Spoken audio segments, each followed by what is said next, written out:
Was, Wes, Side Story. Est-ce que je peux faire des blagues de merde pendant l'interview? Un fil. Collins.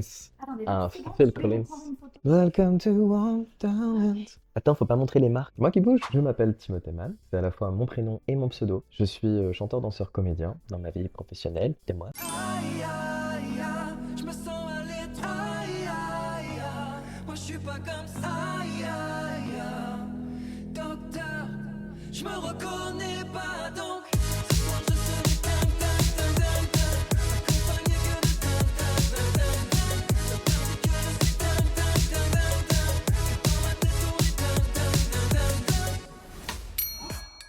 Et j'ai connu Was par un casting qui avait été posté sur les réseaux. C'est une copine qui me l'a envoyé. J'aime bien l'univers cosplay, j'avais envie de découvrir. Elle m'a envoyé ça pour voir ce que ça donnait. Et du coup, je suis venu voir ce que ça donnait. J'avais pas forcément d'a priori. J'avais envie de me faire plaisir et de participer à une activité pour m'entraîner, pour m'occuper, pour rencontrer du monde et découvrir un univers que je connaissais pas. Même un petit rôle comme ça, un petit truc histoire de voir. Quand j'ai reçu le rôle de la bête et du prince, quand on m'a dit que ça pourrait être moi, je suis pas assez poilu pour faire la bête. Ça m'a fait grave plaisir parce que je me suis dit, ah bah ça peut être une chouette opportunité. Même si sur le moment je savais pas trop à quoi ça allait ressembler, parce que j'avais aucune idée des visuels ni rien. Pour m'approprier le rôle, je suis parti dans la montagne pendant 3 semaines. J'ai combattu des grizzlies, des loups. En fait, là, moi j'arrive pas à dire quand même rien. Non, non, en vrai de vrai, on m'a expliqué un peu en gros que j'allais avoir un masque. J'ai pas eu le masque tout de suite, donc ça a été justement un peu compliqué de pouvoir se projeter vraiment dans ce qu'il allait falloir faire physiquement pour gérer tout. J'ai beaucoup répété sans le costume complet et surtout sans le masque. C'était très intéressant. Je me suis dit, c'est un rôle qui est surtout dans la gestuelle, dans le physique, c'est du mime en fait. C'est-à-dire que c'est quelque chose de purement visuel et qui repose entièrement sur ta gestuelle, ta façon d'aborder les mouvements, etc. Il y avait un petit parti pris avec quoi, si on imagine une bête de 2,50 m, clairement, c'est pas moi quoi. C'est pas moi du tout. Mais pour le côté un peu, comme Loïc m'avait dit une fois, un peu Diablo des X-Men, ça peut être une idée, mais du coup, faut vraiment plus accentuer le côté gestuel. Je suis surtout vachement inspiré de choses que j'ai pu voir un peu dans des jeux vidéo, dans des films, dans des séries, dans des sagas. Comment t'animes une bête quand elle est vraiment en mode bête. Si la particularité de la bête de la Belle et la Bête, c'est qu'elle a aussi ce côté humain un peu maladroit, où justement, il faut aller aussi essayer de trouver dans certaines séquences ce côté un peu anciennement humain. C'est intéressant. Je suis pas la personne la mieux placée pour parler exactement de la conception du masque parce que ce n'est pas moi qui l'ai conçu. C'est Christophe du coup qui a fait une empreinte de mon visage. Et on a passé une petite après-midi pour faire des essais en fait. Jusqu'à la fin, quasiment, j'ai eu genre toute la partie du dessus qui petit à petit s'enrichissait de détails et de précision. Et vraiment que le jour du show, de la première, on a rajouté vraiment la partie finale de la mâchoire qui s'incrustait en plus dans le casque de base. Quand tu fais les empreintes, c'est pas forcément évident de savoir à quel point il y a des trucs qui vont gêner, notamment à l'intérieur. C'est pas forcément lisse et droit. Ça, il a dû recouper plusieurs fois pour juste m'aider à y voir quelque chose en fait déjà parce que les premières fois, je n'y voyais quasiment rien. Avec un truc qui te fait ça sur la tête. Donc on a dû tout réajuster petit à petit jusqu'à trouver un bon compromis entre un visuel qui est cool et en même temps un visuel qui permet quand même aussi de faire ce qu'on doit faire sur scène quoi, et de le faire à fond. Alors quand j'ai eu le masque, ce qui a vachement changé les choses, le poids que ça rajoute sur le visage déjà, c'est une vraie gestion, c'est comme avoir un gros chapeau sur la tête, ça change l'équilibre du corps. Ce genre de masque en plus, c'était pas évident pour respirer. Il y avait cette difficulté de devoir le garder pendant toute une partie du spectacle et de quand même réussir à trouver la détente dedans, la respiration, même sur des scènes où il fallait quand même bouger aussi en même temps et c'était pas toujours évident quoi. Pour la petite anecdote, on a une scène de combat à un moment donné entre Gaston et la bête vers la fin du spectacle, dans laquelle je fais 2-3 acrobaties, notamment une qui est une espèce de relevé ninja en fait. Je sais pas si c'est le nom officiel de l'acrobatie, mais j'ai souvent entendu des gens l'appeler comme ça. Quand je le faisais en répète, il y avait aucun souci pour le faire. Première fois où j'ai eu les premiers prototypes de masque de la bête, il y avait trop de cheveux, trop de poils, trop de choses dessus, et en fait à chaque fois ça me faisait tomber en arrière et j'arrivais pas à faire la figure complètement. Donc on a dû réviser le masque plusieurs fois jusqu'à trouver la bonne quantité de poils, etc. pour qu'on ait quand même le costume, tout en ayant la possibilité quand même des contraintes physiques et techniques du show. Ah ouais, j'ai craqué mon pantalon aussi. Il n'y aura pas de contexte. En fait, les premiers pantalons étaient des prototypes. Il n'y avait pas encore toute la partie souple. C'est arrivé quelques fois qu'avec les différentes acrobaties qu'il y a à faire, que le pantalon de répète...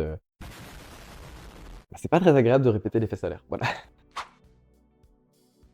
Pour la petite anecdote, le jour de la première, quand on a fait la scène de combat final avec Gaston, je lui ai foutu une gifle en vrai. Bien évidemment, dans la chorégraphie de base, c'était une gifle théâtrale qui ne touche pas tout à fait le visage de la personne et c'est la personne qui rajoute un effet pour qu'on y croit, après en fonction de l'angle de vue quoi. Dans le feu de l'action, j'avais le masque qui s'était un petit peu cassé la gueule, je voyais plus très bien et en me relevant, je lui ai vraiment foutu une gifle à un moment donné, qu'on a bien entendu dans le micro, en gros, Pas tout à fait ce que j'avais prévu. T'es sur scène, donc t'es dans le feu de l'action, t'es pas trop en train de réfléchir, t'es juste en train de vivre ce qui est en train de se passer. Mais de temps en temps, t'as un petit truc une petite lumière qui te pop comme ça, et je me souviens juste, je crois que je l'attrape comme ça par le col, et que je lui mets 2 énormes baffes en aller-retour. Et je me souviens que c'est sur la première, si je dis pas de bêtises, qui s'est bouffé la baffe. Et je me souviens juste dans ma tête avoir pensé, oh merde, genre, je m'excuserai après. Donc tout le monde a pu profiter dans la salle, il y a des gens qui sont vraiment sortis en mode putain, c'était vachement réaliste le combat et tout. Ouais, bah en fait c'était très réaliste, oui. C'était finalement peut-être un juste retour de bâton en répétition du combat. Quand Kevin et moi on répétait cette séquence justement, et il fait une espèce de mouvement dans la chorégraphie, il est censé m'attaquer comme ça pour que moi j'esquive, sauf qu'une fois on répète, il m'a pas fait du bon côté. Le mouvement dans lequel c'était censé arriver, pour expliquer ça globalement, c'est bébé qui s'est bouffé la baffe, voilà. Du coup, en fait, il m'avait foutu une énorme torgnole avec son épée ce jour-là. En plus, c'est une épée de gêne, ça faisait quand même un peu mal quoi, de se la prendre dans la gueule parce qu'il arrivait vraiment avec tout l'élan de son mouvement. Pas de casque, on répétait vraiment comme ça en tenue de base quoi. Donc voilà, c'était peut-être aussi une petite vengeance personnelle, je ne sais pas. Bien évidemment que non. Efficace et pas cher, c'est la baffe que je préfère, c'est la baffe. Baf, la référence qu'elle était prise dans ta gueule. Pour repasser de la bête au prince, c'était un petit quick change sur scène, avec une espèce de cape, enfin c'était pas ultra pratique ni ultra facile, heureusement qu'il y a les effets de lumière, ça donne le change, mais c'est vrai que sur le moment c'est pas ultra facile à mettre en place. On a dû le refaire quand même plusieurs fois en répète, ça retrouvait plusieurs fois avec des gags, une fois c'était très très drôle. Ce jour-là, pour la première fois, on faisait avec tous les éléments de costume de la bête. La bête a des faux pieds à rajouter sur des chaussures. Dans le feu de l'action, Gaston et moi, bah, on a oublié de les enlever. Donc on s'est retrouvé avec un prince qui a une tête humaine, un corps humain, mais des gros pieds de bête en bas. Et du coup, c'était particulièrement ridicule quand même ça. On s'est dit heureusement que c'est pas arrivé le jour de la première, parce que franchement là, ça casse toute la crédibilité de ce qui est en train de se passer. C'est absolument ridicule. Pour la première transformation, c'était un peu plus simple. C'était un petit coup à prendre avec une espèce de marionnette en fait.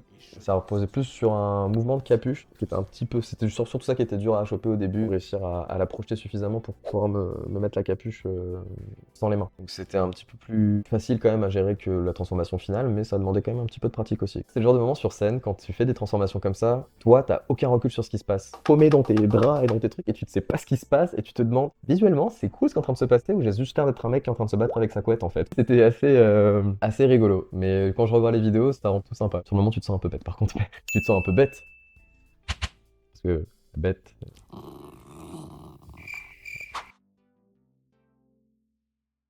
Non, la première fois que je me suis dit quoi dans les costumes, bah, je me suis dit, non, franchement, c'est pas forcément un truc que je mettrais dans la vie de tous les jours, que ce soit les costumes du prince comme ceux de la bête, particulièrement ceux de la bête. Je ne sais pas pourquoi, j'ai jamais eu autant de poils dans ma vie. Dans le costume de la bête, je me suis dit, dis donc, ça me va au poil. Non, moi je crois qu'il faut que vous arrêtiez d'essayer de dire des trucs. Non, et le prince, voilà, c'est Orlo Bloom de Wish. Orlo Bloom, quoi. T'as dit quoi? Il a dit hors dans l'eau. Je pense hors dans l'eau. On dirait Orlando Bloom, quoi. Orlando Bloom. Super, maintenant tu fais une phrase complète. Maintenant, de manière plus naturelle, Orlando Bloom. Ou Orlando, le frère de Dalida. Là, je dévoile que j'ai des refs un peu trop vieilles, du coup. J'assume. J'ai eu les cheveux longs, il fut une époque, il fut un temps, et ça m'a rappelé un peu cette époque passée où j'avais les cheveux longs, et je me disais, ça me manque pas. Non, en fait, pour la petite anecdote, c'est vrai que la première fois qu'on a posé la perruque, c'était vraiment dégueulasse. Mais en tout cas, moi, j'étais en mode genre, ah ouais, non, mais là... Et en fait, Blondie est passé par là. Il a complètement... Tout retravaillé, et à la fin ça donnait un truc qui était quand même stylé, et là je me suis dit, ah, en vrai, de temps en temps, c'est une coupe de cheveux que je pourrais avoir. De temps en temps. En perruque, du coup, c'était cool. Comment me suis-je préparé du coup pour l'aspect dynamique? Eh ben en fait, dans la vie quotidienne, je suis deux personnages. Je suis des fois quelqu'un de très posé, très chill. Oui, il est vrai que sur scène, je suis très dynamique. Cela ne reflète pas tout à fait mon attitude au quotidien. Ou aussi un chat qui a ses quarts d'heure de folie. En fait, sur scène, j'essaie de faire en sorte d'avoir mes quarts d'heure de folie, mais pendant tout le spectacle. Genre, j'ai toujours fait de l'acrobatie depuis que je suis tout petit, j'ai toujours aimé grimper partout, sauter, danser, faire des bêtises et tout ça. Bah, ça sert pour les spectacles aussi, quoi. On a fait les chorégraphies de combat principalement à 3 avec Kevin et Monel, donc Anne Jones et Billy the Kiss. On a essayé de petit à petit peaufiner un peu purement l'aspect chorégraphique, et ensuite après avec Blondie et Nikita, on a un peu vu après l'aspect global de toute la séquence, pour aussi un peu les attitudes, par exemple notamment beaucoup au niveau de la bête. En fait, dans cette séquence-là, la bête devient quelque chose de plus justement Diablo X-Men, où elle bondit partout, elle court, elle saute, elle rampe à moitié au sol, elle trébuche, mais elle est toujours très comme un loup sur ses gardes, ce côté très...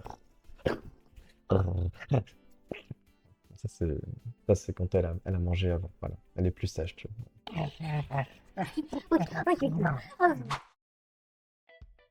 Je ne connaissais pas trop la valse. J'ai simplement demandé à Emmanuel aussi une valse.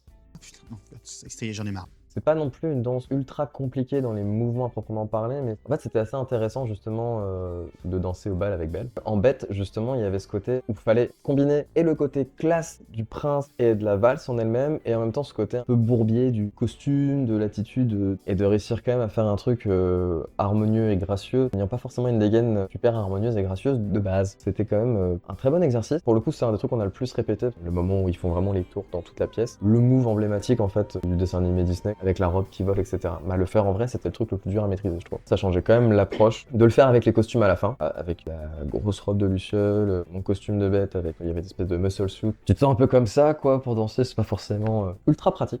Ça rendait bien, quoi. C'était vraiment chouette. Et je pense que c'est mon moment préféré du spectacle.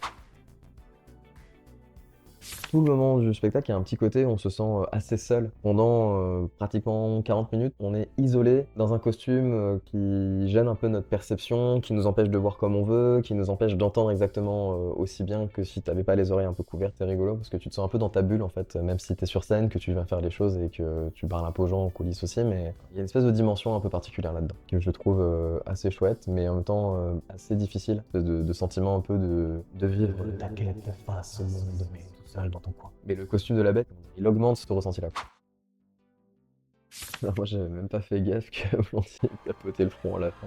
Il me tapote le front pour m'essuyer un petit peu la transpiration parce que sous ce costume de bête, il fait 60 degrés quoi. On crève de chaud parce que j'ai plusieurs couches de vêtements, forcément dès que tu y as du mouvement etc. Les poils ils sont pas là que pour décorer quoi. Ça tient vraiment chaud pour le coup.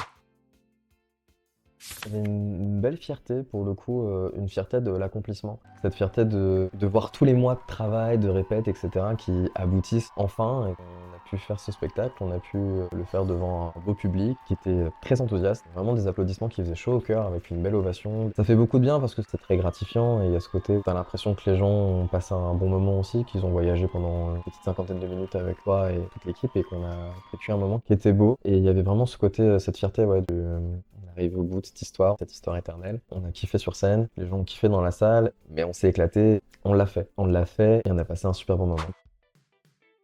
Ce qui a été le plus stressant, c'est mon état physique. On avait dû rester toute la journée en fait sur place dans la convention. Et j'ai fait un petit malaise dans l'après-midi, etc. J'ai dû un peu m'isoler, essayer de trouver un endroit un peu calme pour me calmer un peu la tête. Donc c'est vrai que le soir j'appréhendais un peu, j'espérais être quand même en meilleur état parce que j'avais quand même envie d'être au top de ma forme pour pouvoir profiter du spectacle à fond. Pas être frustré, ce truc de se dire bon bah je l'ai fait, mais je l'ai fait et j'avais un pied dans le lit. Donc j'avais un peu cette appréhension-là, mais finalement, bon, le soir, une fois arrivé sur scène, il y avait l'adrénaline, mais en fait, il y a surtout la magie de la scène qui opère à ce moment-là, où d'un coup, bon, bah, une fois que c'est parti, que c'est lancé, hop, t'es sur scène, et là, d'un coup, ça te booste tout de suite. J'avais cette chance d'être le premier à rentrer sur scène. Certains diront que c'est pas forcément une chance. Moi, j'aime bien, au contraire. Une fois que t'es rentré, après, t'es détendu et tu te concentres vraiment sur ce qui se passe, et t'es plus dans le stress de est-ce que je vais faire de la merde ou quoi. Ce qui était chouette, c'est que les gens ont tout de suite été très réactifs, ont tout de suite adhéré à ce qu'on leur proposait, et du coup, bah, tout de suite, ça file la pêche, quoi. L'importance d'un bon public qui réagit, qui est présent, c'est la raison même pour laquelle les artistes font ce métier. Hein. C'est pour partager, c'est une espèce de nourriture énergétique qui est un peu donnant-donnant. T'es sur scène, tu te donnes et t'essaies de faire rêver, de faire voyager les gens, tu offres une partie de toi-même. Quand les gens qui sont réceptifs à ça et qui te renvoient de l'énergie en retour, bah c'est un gagnant-gagnant pour tout le monde en fait. Quoi. Tout le monde passe un bon moment. Même en général, même quand le public se lâche, même de manière générale, ça détend tout le monde dans le public aussi. Et du diamant très précieux pour le coup, ce genre de réaction. C'était une expérience qui était très enrichissante, qui m'a beaucoup plu, autant humainement qu'artistiquement. Et avec du recul, non, je suis plutôt fier de ce qu'on a fait, je suis content de la performance, ça me fait plaisir de revoir les vidéos aussi du spectacle. Même si je me dis que si on le refaisait plusieurs fois, il y a plein de trucs qui seraient même encore mieux. Eh bien, quel conseil je donnerais à quelqu'un qui voudrait entrer dans la troupe? Derrière les strass, les paillettes et tout ce qui se passe de beau, il y a beaucoup d'efforts, beaucoup de travail. Ne le faites pas! C'est horrible. C'est dur. Eh bien, de t'armer d'un bon sens de l'humour, parce que c'est important. On rigole bien. Si t'as pas envie de rigoler, bah, tu risques vite de te faire chier. Dans la vie, je pense qu'il faut oser. C'est une gratification que j'ai pu recevoir à une petite fille venue me donner une petite fleur. Et c'était une petite fleur en papier et je voulais l'offrir au prince de la Belle et la Bête et j'ai trouvé ça absolument mignon comme tout. C'est quand même un show aussi pour les enfants, de voir qu'ils sont contents et que ça leur a plu. C'est quand même plutôt mission accomplie parce que c'est vraiment un public pas facile les enfants pour le coup. Dans les anecdotes très chouettes du show, rentrer à Was, ça a été aussi pour moi l'occasion de trouver l'amour. J'ai rencontré la personne qui partage maintenant ma vie dans l'association. Elle m'a fait croire qu'elle travaillait chez Uber Eats à la base. Par contre, une fois que je vois déjà une livreuse Uber Eats, c'est rare. Et en plus, putain, genre ultra joyeuse, trop belle et tout, trop sympa. Je me suis dit, waouh, Uber Eats à Mantes-la-Jolie, ça déconne pas. Ils ont des avions de chasse. S'il y a bien un truc pour lequel je suis très reconnaissant de cette expérience, c'est cette rencontre. Les autres anecdotes aussi, ça a été des répètes très très fun où on a beaucoup fait des bêtises et j'ai beaucoup fait des trucs débiles à un plein de moments, c'était très cool. J'ai beaucoup aimé parce que moi quand c'est rigolo, j'aime bien. Quand c'est rigolo, j'aime bien, voilà, ça c'est bien, tu peux me prendre en petite vidéo. Et comment j'envisage mes futurs projets artistiques. Je compose et je chante. Et j'y crois que c'est toi et tout ça, moi j'en rêve encore. Toi et moi, non je n'en reviens toujours pas. Et j'y crois que c'est toi et tout ça nous rendra plus fort. J'y pense le soir, rien ne s'efface de ma mémoire. Et j'ai de plus en plus envie de sortir mes chansons, ce qui me tient le plus à cœur actuellement. À côté de ça, je continue à travailler, je travaille chez Disneyland Paris sur un projet que du coup maintenant j'incarne un chapelier toqué dans un nouveau spectacle à Disneyland Paris qui s'appelle Alice and the Queen of Hearts Back to Wonderland. Et ça va être un truc de ouf, donc venez voir aussi. Et bien, comme mot de la fin, je suis très content d'avoir fait cette aventure WAS avec toute l'équipe et d'avoir passé ce casting il y a plus d'un an, d'avoir pris la peine d'envoyer un petit mail et de passer le pas de la porte en sachant pas trop à quoi m'attendre. Et finalement, que des belles surprises. Si l'occasion se présente pour vous, venez, on est bien. Ciao tout le monde, peace. Miaou miaou. Et t'as dit que tu voulais des blagues. Ça voulait rien dire en plus. Je vous aime. Et Pierrette et cacahuètes. Pierrette et cacahuètes, Pierrette et Michelette. Dis Orlando Bloom. Orlando Bloom.